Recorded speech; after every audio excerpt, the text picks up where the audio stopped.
Foundation is a necessary step in your makeup routine, but it's also the easiest step to screw up. You know what I'm talking about. That's why I rounded up some tips to help you get foundation right every single time. I'm Susan Yara. I'm here to tell you which products I think make the cut.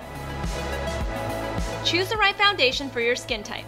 There are basically two types of foundations out there, powders or liquids and creams. If you have oily or blemish-prone skin, go for a powder foundation.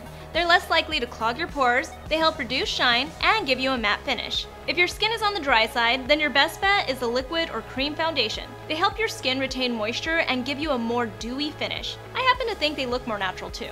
If you have normal or combination skin, then you can use either. Use the right application technique. A lot of experts out there recommend you start at the center of your face and work your way out. We tend to have the most redness in our T-zone area, so it makes sense to have the most coverage there and then taper it out where you need it less. Also, always apply your foundation in downward strokes. That's because upward strokes can clog your pores and make the peach fuzz on your face more noticeable. Make your foundation last longer. You don't want your foundation to settle into fine lines and wrinkles, and most of all, you want it to last. Instead, follow these steps. First, apply a foundation primer to prep your skin, and then apply your foundation. Wait a few minutes for it to settle, then gently blot your face with a tissue. Finally, set the look with a setting powder and you're good to go for the rest of the day. Use the right application tools.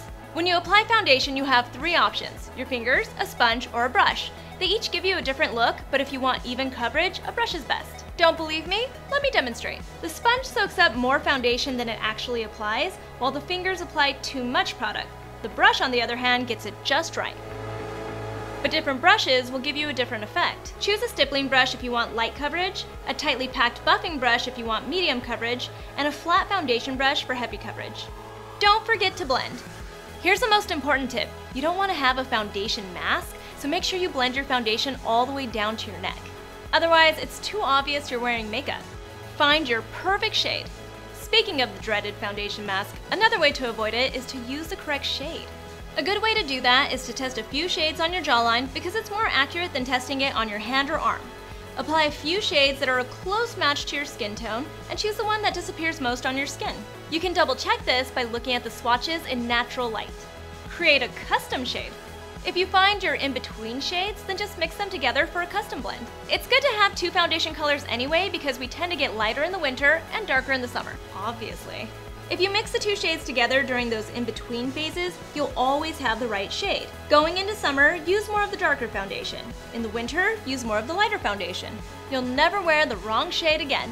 What are your best foundation tips? Tell us in the comments below, and don't forget to subscribe to our channel and follow us on all social media @MixedMakeup. Thanks for watching.